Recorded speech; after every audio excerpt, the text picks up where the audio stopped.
Hi guys, and welcome back to our Sevilla Career Mode, episode number 10. I am still buzzing from the last episode where we beat Real Madrid 3-0 at home. If you haven't seen that, go check that out on my channel, but we are going to confirm that win in a second here as we go over what happened in the last episode. As you can see there, the 3-0 win against Real Madrid, and after that we played Levante with a 1-0 win against a very defensive team. And in this episode we have a game against Getafe for Escudero's return against his former club. They have a huge game in Europe against Copenhagen, and then after that we have a game against Eibar to hopefully keep our momentum going.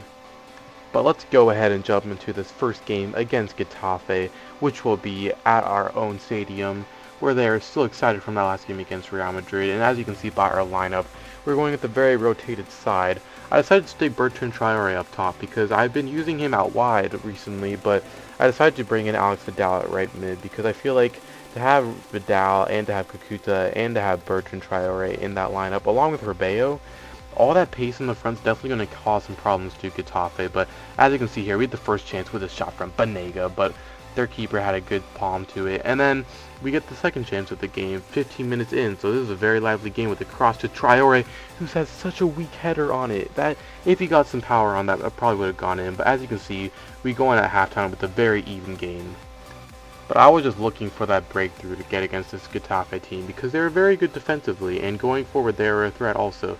They had some very good chances, but they were just not good at finishing. But as you can see here, our right back Koch is through, and he scores the goal at the hour mark, just a little bit past it, to put us up 1-0 against Getafe.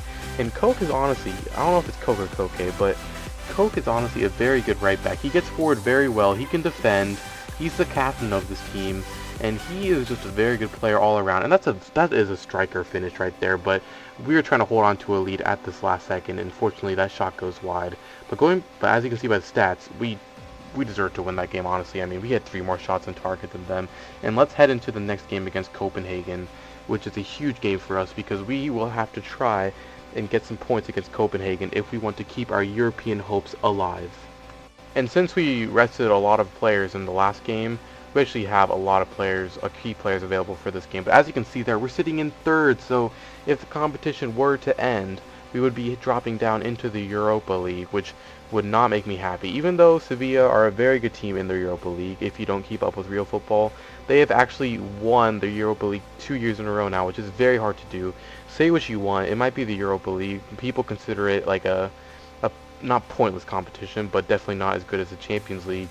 And it's definitely not the case. To win that competition 2 years in a row takes much skill, and it obviously shows the strength of this team. But just like the last game, we hit the ground running, but fortunately they are the ones who have the ball at the first. But we get the ball, it's the 10th minute, Higuain plays a nice through ball to Teixeira, and you guys know what's going to happen. Once you're in this position, all you have to do is hit the right bumper and hit the shot, and Teixeira scores with the little airplane celebration, and we could have not gotten off to a better start in this game against Copenhagen, going much better than the last game we had against Copenhagen, where we were very frustrated by, let's just say, stupid goalkeeping by our keeper. But it seems like that has faded off in the last couple of episodes. It seems like the team has finally found some good form, playing like actual normal people. But this team is playing very well right now. I'm really liking how the team's feeling, but right as I say that, Copenhagen gets a nice play outside our box, and that shot was not that far off from going in. But as you can see by the stats, we deserve to be winning. We have 2 more shots on target than them, and even though they have more possession, they have like 10 more possession than us, it is good that we're winning. But as you can see there, the guy who came back from injury, Vitolo, plays the ball to Higuain, and Higuain has a similar position to Teixeira, but how does he not finish that? It's Higuain! He's supposed to finish everything, he's our star striker, but I do not know how it doesn't go in. Maybe if Teixeira was lined up at that spot he would have scored, but fortunately our keeper doesn't make a mistake there, gets the ball, and that will be the end of that game against Copenhagen, where we win 1-0. I'm not complaining about not winning by more than 1 goal, because I just wanted to win that game and get the hell out of there, because we have a huge game against Eibar next, which is going to be very important if we want to keep our La Liga hopes alive. Because, we got off to a slow start, but we are slowly climbing back up the table. We were actually in 4th at the end of last episode, and we were sitting in 12th at one point. But here is the Eibar lineup, and as you can see, they have Martin Odegaard on loan from Real Madrid, and they also have Javi Hervas, and if you don't know who that is, he's actually on loan from Sevilla, from our club. I sent him out on loan there. So we're going to see how that player is progressing in this game, but let's take a look at our lineup, which consists of very important players such as Higuain, Texeria, Vitolo, pretty much everyone that we can have available. And I really would have preferred Vidal at the right mid, but decided to give Reyes a go. I think Vidal was still a bit tired, but it's honestly great having Vitolo back. He adds such a great energy to this team, and you guys are in for a treat for Vitolo. He's going to have a very impressive game, to say the least, for us. But speaking of the man, he cuts inside here with some silky dribbling, and all he does is p-roll it into the net, and that is a finish and a half, even though the keeper definitely should have done better, but I'm not complaining. Vitolo shows what is up and comes back from injury with a goal. I'm sure he couldn't be happier, and I am definitely sure I could not be happier, because I am definitely happy, because you guys can see here the keeper definitely should have done better, but let's ignore that. Let's just appreciate the fact that Vitolo has scored after 3 months of being out from the game. And as you can see, we head into the second half here. They're getting some nice chances around our box, just having some dribbling. I just could not get the ball off of them. And you can see Odegaard gets the ball, decides to play it back to Angel, and Angel shoots it. Gets a lucky deflection, and honestly, that's a sweaty goal in disguise. Odegaard should have just shot that in the first place, but he decided, no, I'm a little sweaty. I'm going to pass it back. But as you guys can see by the replay, we were talking about how our keepers earlier were, finding some sense. But as you guys can see here, our keepers are not finding some sense. If he doesn't deflect that, my defender on the line is going to clear that out.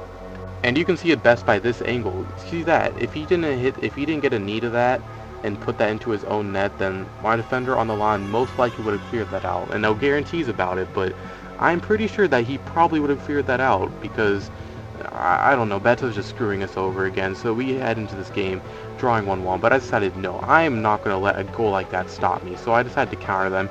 Reyes, the lethargic man we know he is, decides to whip in a cross, and look who it is. It's Vitolo for his second goal of the game. Vitolo, the star man of the team right now. And like I said, he probably can't even be happier right now. He got a goal, he was probably very happy, and now he has his second goal, and he's done it with his head. He's a winger, and he's scoring headers. That is just very unlikely and very unnatural of him, but I do not care how he scores his goals. And as you can see there, the keeper definitely probably should have done better. So 2 howlers from the opponent's keeper, but I am definitely not complaining. And right then and there, I thought, I'm just going to try and lock up shop. We have like about an hour left in the game, and I decided to bring on Colo for Krkowiak because Krkowiak was getting pretty tired, and I wanted someone with a little bit more energy in this game. But as you can see there, what a save by Rico, and actually I think it was Beto in that. I don't know why I said Rico. So, he's coming back to prove us that, maybe he made a mistake, but he's ready to play. But as I say that, look at what happens. What the hell is that, man? What the hell is that? Banega is taking a touch from at least like a couple, like less than a yard out from his box. Why are you taking a touch? And if you're going to take a touch, don't take it inside of your goal. And then he tries clearing it, and he goes through the post. And unfortunately, thanks to goal line technology, they know that's a goal. If it wasn't there, maybe that probably wouldn't have gone in. But we try and bring Vidal on to add some energy to this team to hopefully get a late winner, but that does not happen. And as you can see by the stats, it was actually a very even game. But Vitolo came after me after the game. He came by my office and said, "You know what, coach? Thank you. You're the MVP. You're the real MVP." And I was like, "All right, Vitolo, thank you. If it weren't for you, we would have lost that point that we were in the last game." But that is going to bring an end to this episode of our Sevilla Career Mode. If you enjoyed it, please drop a like, subscribe if you're new, share with your friends, share with all your friends, family, whatever you want, whoever watches these videos. And I'll see you guys in the next episode.